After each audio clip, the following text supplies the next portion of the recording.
மாணவர்களுக்கு அன்பான காலை வணக்கம். இன்றைக்கி நம்ம இயல் 8ல் பாவகையை திருப்பி பார்க்க போகிறோம்.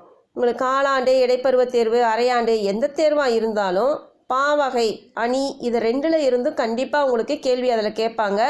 இது ரெண்டுமே பொதுவானது தான். உங்களுக்கு எந்த தேர்வாக இருந்தாலும் இது பொதுவாக உங்களுக்கு அந்த கேள்வி கேட்பாங்க. வர 27ஆம் தேதி உங்களுக்கு தமிழ் தேர்வு இல்லையா? அதனால் இன்றைக்கி நம்ம பாவகையை திருப்பி பார்க்கலாம். பாவகை 4 வகைப்படும். என்னென்ன அப்படின்னா வெண்பா, ஆசிரியப்பா, கலிப்பா, வஞ்சிப்பா அப்படின்னு 4 வகையான பாக்கள் இருக்குது. இந்த 4 வகையான பாக்களுக்கும் தனித்தனியாக ஒவ்வொரு ஓசை இருக்குது. என்னென்ன அப்படின்னா வெண்பாவுக்கு செப்பல் ஓசை, ஆசிரியப்பாவுக்கு அகவல் ஓசை, கலிப்பாவுக்கு துள்ளல் ஓசை, வஞ்சிப்பாவுக்கு தூங்கல் ஓசை. இது நம்ம பாடம் நடத்தும் போதே உங்களுக்கு இந்த மாதிரி விளக்கம் சொல்லி நடத்தியாச்சு. இதெல்லாம் 1 மார்க் கேள்வியில் உங்களுக்கு கேட்பாங்க. கோடு போட்டு வச்சுக்கோங்க, அடிகோடு போட்டு வச்சுக்கோங்க. வெண்பா அப்படின்னா செப்பல் ஓசை, ஆசிரியப்பா அப்படின்னா அகவல் ஓசை அப்படின்னு கேட்பாங்க. என்ன ஓசை வரும் அப்படின்னு. சரி, ஆசிரியப்பாவுக்கு இன்னொரு பேர் இருக்குது. அது என்ன அப்படின்னம்னா அகவற்பா அப்படின்னு பேர். ஆசிரியப்பாவினுடைய ஓசை என்ன அப்படின்னா அகவல் ஓசை. இப்படி 1 மார்க் கேள்வியில் உங்களுக்கு கேட்பாங்க. அடுத்தது இந்த ஆசிரியப்பா, வெண்பா இதனுடைய பொது இலக்கணம் என்ன அப்படிங்கிறத இன்றைய வகுப்பில் நம்ம பார்க்கலாம். பொது இலக்கணம் அப்படிங்கிறதுக்கு ஓசை, சீர், தலை, அடி, முடிப்பு இது ரெண்டுமே ரெண்டுக்கும் பொதுவானது. இதை எழுதி தான் நீங்கள் எழுதணும். கட்டம் போட்டு கொடுத்துருக்காங்கல்ல, ரெண்டுமே ஒன்றா கொடுத்துருக்குறாங்க. நீங்கள் வெண்பா அப்படின்னு கேட்டாங்கன்னா வெண்பாவினுடைய பொது இலக்கணம் மட்டும் எழுதினா போதும். இந்த முதல் கட்டத்தை எழுதணும். ஆனால் ஓசை, சீர், தலை, அடி, முடிப்பு நீங்கள் பொதுவாக எழுதி தான் ஆகணும். ரெண்டுக்குமே எழுதணும். இப்போ இதே மாதிரி கட்டம் போட்டு எழுதிக்கிங்க. சரியா? அடுத்தது ஆசிரியப்பாவு அப்படின்னு கேட்டிங்கன்னா ஓசை, சீர், தலை, அடி, முடிப்புன்னு எழுதி ஆசிரியப்பாவினுடைய பொது இலக்கணம் அப்படியே வரிசையாக நீங்கள் 1 by 1 எழுதிடுங்க. இப்படி தனித்தனியாக எழுதுனீங்கன்னா உங்களுக்கு அதுக்குரிய மார்க்கு சரியாக வரும். நீட்டாகவும் இருக்கும். பார்க்கும்போது திருத்தும் போது எங்களுக்கு ரொம்ப எளிமையாகவும் இருக்கும். சரியா? இப்போ ஒவ்வொன்றா பார்க்கலாம். ஓசை அப்படின்னா வெண்பாவுக்குரிய ஓசை என்ன? செப்பல் ஓசை பெற்று வரும். ரெண்டாவது சீர் அப்படிங்கிறது ஈற்றடி முச்சீராகவும் ஏனைய அடிகள் நாச்சீராகவும் வரும். இயற்சீர், வெண்சீர் மட்டும் பயின்று வரும். ஈற்றடி அப்படின்னா கடைசி அடி. 2 அடி இருக்குது அப்படின்னா கடைசியாக வரக்கூடிய அடி தான் ஈற்றடி அப்படின்னு சொல்லுவாங்க. இது 3 சீர் மட்டுமே கடைசியில் வரக்கூடியது வரும். 3 சீர் மட்டும்தான் வரும்.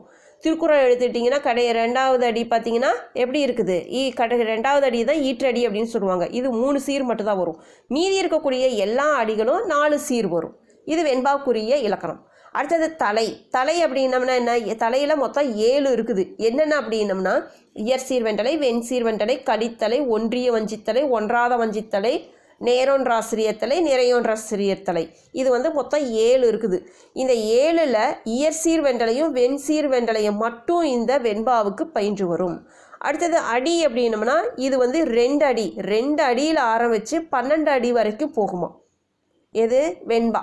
வெண்பா 2 அடி குறைந்தபட்சம் இருக்கும். அதிகபட்சம் பார்த்தீங்கன்னா 12 அடி. கலிப்பாவில் மட்டும்தான் 13 அடி. அதுக்கு மேற்பட்டு வரும். மீதி எல்லாமே இதுக்குள்ளே தான் அடங்கி வரும். அடுத்தது முடிப்பு. முடிப்பு அப்படின்னா இது எப்படி முடியுது, கடைசியில் எப்படி முடியும் அப்படின்னு பார்த்தீங்கன்னா ஈற்றுச்சீர், நாள், மலர், காசு, பிறப்பு எப்படின்னு ஏதாவது ஒரு வாய்ப்பாடை கொண்டு தான் முடியும். குறள் நம்ம திருக்குறள் எடுத்துக்கங்க. திருக்குறள் எடுத்துக்கிட்டிங்கன்னா கடைசி அடி, அதாவது ஈற்றடி. ஈற்றடினா என்னது? கடைசி அடி தான் சொல்லுவாங்க. அந்த கடைசியாக வரக்கூடிய அடி அதுவும் ஓரசை சீர். அந்த ஓரசை சீர் நாள், மலர், காசு, பிறப்பு இதில் ஏதாவது ஒன்றை கொண்டு தான் முடியும். அடுத்தது ஆசிரியப்பாவின் பொது இலக்கணம் கேட்குறாங்க அப்படின்னு வச்சுக்கோங்க. இது உங்களுக்கு 4 மார்க் கேள்வியில் கேட்பாங்க அல்லது 5 மார்க் கேள்வி. பெரும்பாலும் உங்களுக்கு 4 மார்க் கேள்வியில் தான் கேட்குறதுக்கு வாய்ப்பு இருக்குது. இது ஆசிரியப்பாவினுடைய பொது இலக்கணம் அப்படின்னு பார்த்தீங்கன்னா அகவல் ஓசை பெற்று வரும். முதல்ல 1 ஓசை. 2வது இதனுடைய ஈரசை சீர் மிகுதியாகவும் காய்ச்சீர் குறைவாகவும் பயின்று வரும். ஈரசை சீர் அப்படின்னம்னா எது? தேமா, புளிமா, பூவிலம், கருவிலம் இதெல்லாம் மிகுதியாகவும், காய்ச்சீர் அப்படின்னா தேமாங்காய், புளிமாங்காய், கூவிலங்காய் இப்படி காய்ன்னு முடியுதுல, இதுதான் காய்ச்சீர். இந்த காய்ச்சீர் குறைவாகவும் பயின்று வரும். அடுத்தது தலை. தலை அப்படின்னா என்னது? ஆசிரியத்தலை. இதில் 7 தலை சொன்னோம்ல. வெண்பாவுக்கு இயற்சீர் வெண்டலை, வெண்சீர் வெண்டலை. இங்கே ஆசிரியப்பாவுக்கு பார்த்தீங்கன்னா ஆசிரியத்தலை மிகுதியாகவும். ஆசிரியத்தலை எது? நேரொன்றாசிரியத்தலை, நிறையொன்றாசிரியத்தலை. இது அதிகமாகவும். வெண்டலை, கழித்தலை ஆகியவை விரவியும் வரும். வெண்டலையில் 2 இருக்குது. என்ன? இயற்சீர் வெண்டலை, வெண்சீர் வெண்டலை. இதுவும் கழித்தலையும் கொஞ்சம் விரைவி வந்து கொஞ்சம் அதிகமாக வரும், எல்லா இடத்துலையும் பரவி வரும் அப்படின்னு சொல்கிறாங்க. அடுத்தது அடி அப்படின்னம்னா இதில் வந்து 3 அடி முதல், குறைந்தபட்சமே 3 அடி, இந்த 3 அடியில் இருந்து எழுதக்கூடிய ஆசிரியர் புலவருடைய மனநிலைமைக்கு ஏற்ப இந்த அடி வந்து அதிகமாகும். 5 வரும், 6 வரும், 7 வரும், 15 வரும், 27, இப்படி அடிகள் வந்து எழுதக்கூடியவங்களுடைய மனநிலைமையை பொறுத்து அமையும். அடுத்தது முடிப்பு. இது எப்படி முடியும்? கடைசியாக வரக்கூடிய சீர் பார்த்திங்கன்னா ஏகாரத்தின் முடிவது சிறப்பு. ஏகாரம் அப்படின்னா ஏங்கிற எழுத்தில் முடியும். ஏ, கே, ஞே, சே, ஞே, டே, இப்படி ஏகாரத்தில் முடியக்கூடிய ஏதாவது ஒரு சொற்களை கொண்டு முடியும். ஆசிரியப்பாவனை நம்ம பார்த்தவொடனே கண்டுபிடிச்சிடலாம் அந்த பாட்டு இது ஆசிரியப்பா பாட்டு அப்படின்னு. ஏன்னா அந்த ஏகாரத்தில் முடிஞ்சுது அப்படின்னாவே அது வந்து ஒரு தனி சிறப்பு, பார்த்தவொடனே கண்டுபிடிச்சிடலாம். அடுத்தது மேலே ஒரு கட்டம் போட்டு கொடுத்துருக்குறாங்க. அந்த கட்டத்தில் என்ன கொடுத்துருக்காங்கன்னு பாருங்க. இது வந்து 1 மார்க் கேள்விக்கு ரொம்ப ரொம்ப முக்கியமானது. இது உள்ளேருந்து கேட்கக்கூடிய கேள்விக்கு இது வந்து ஏதாவது ஒன்று கேட்பாங்க. பெரும்பாலும் அகவலோசை, செப்பலோசை, இது 2லேருந்து தான் ஏதாவது ஒன்று கேட்பாங்க. கவனித்து பாருங்கள். செப்பலோசை அப்படின்னா எந்த இடத்துக்கு வரும்னா 2 பேர் பேசக்கூடிய இடத்துல வந்து உரையாடுற மாதிரி இருக்கக்கூடிய இடத்துல இந்த ஓசை வருமா, செப்பலோசை. இருவர் உரையாடுவது போன்ற ஓசை தான் செப்பலோசை.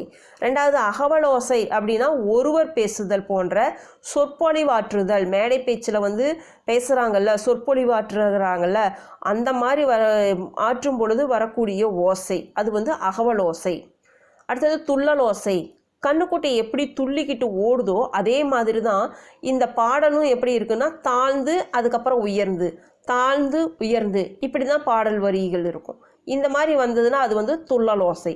அடுத்தது தூங்கலோசை. தூங்கலோசை அப்படின்னம்னா பாட்டை கேட்ட உடனே அப்படியே ஒரு தூக்கம் வரும். எப்படி பாட்டை வந்து நம்ம அந்த கேட்கும்போதே ஒரு இனிமையாக இருக்கும், மெலோடியாக இருக்கும். மெலோடி சாங் நீங்கள் சொல்கிறீங்கள, அந்த மாதிரி தூக்கம் தாலாட்டு பாடுற மாதிரி இருக்கும். அந்த தாலாட்டு பாடல்கள் எல்லாமே வந்து தூங்கலோசை அப்படின்னு தான் சொல்லுவாங்க. சீர்தோறும் துள்ளாது தூங்கி வரும் ஓசை, அதாவது தாழ்ந்தே வரும் பாடல் வரிகள். இது யார் சொன்னது அப்படின்னா புலவர் குழந்தை யாப்பதிகாரத்தில் சொல்லியிருக்கிறாரு. சரியா? அடுத்தது நம்ம பலவுள் தெரிக, இதை பார்த்துடலாம். இதில் என்னென்னா முதல்ல வரக்கூடியது, முதல் கேள்வி என்னென்னா மேன்மை தரும் அறம் என்பது. இதெல்லாம் பாடத்துக்குள்ளே இருந்து வரக்கூடியது. நீங்கள் புரிஞ்சுக்கிட்டு இதுக்கு பதிலை நீங்கள் எழுதணும். மேன்மை தரும் அறம் என்பது என்ன அப்படின்னா கைமாறு கருதாமல் அறம் செய்வது, எந்த ஒரு பிரதிபலனும் எதிர்பார்க்காமல் நீங்கள் அறம் செய்வது. 2வது வீட்டை துடைத்து சாயம் அடித்தல், இவ்வடியில் குறிப்பிடுவது. இந்த பாடல் வரியிலிருந்து நம்ம என்ன தெரிஞ்சுக்கிறோம் அப்படின்னா இடையராது அறப்பணி செய்தல். 3வதாக வரக்கூடியது குறில் குறிச்சுக்குங்க. இடையராது அறப்பணி செய்தல், அதாவது இடைவிடாமல் நம்ம செய்யக்கூடிய நற்செயல்களை செய்துக்கிட்டு இருக்கணும் அப்படிங்கிறது அர்த்தம். 3வது உலகமே வறுமையுற்றாலும் கொடுப்பவன் என்றும் பொருள்களின் இருப்பை கூட அறியாமல் கொடுப்பவன் என்றும் பாராட்டப்படுவோர். இந்த வார்த்தைக்கு உரியது யார் சொன்னது அப்படின்னம்னா அதியன் பெருசாத்தன். சரியா? ஆங்கிற பதிலை குறிச்சுக்குங்க, நெடிலா. அடுத்தது 4வது காலக்கணிதம் கவிதையில் இடம்பெற்ற தொடர்.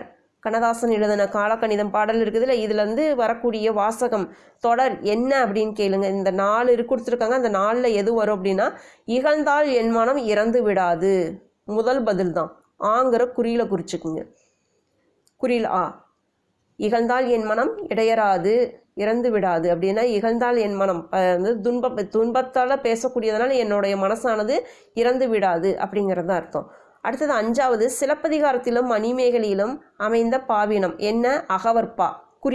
குறிச்சுக்குங்க. சரியா? அடுத்தது கீழே பாரு, குருவினா ஒன்று கொடுத்துருக்குறாங்க. இந்த குருவினா வந்து நம்ம அடுத்த வகுப்பில் பார்க்கலாம். 5 குருவினா இருக்குது. அந்த 5 குருவினாவும் அடுத்த வகுப்பில் பார்த்துடலாம்.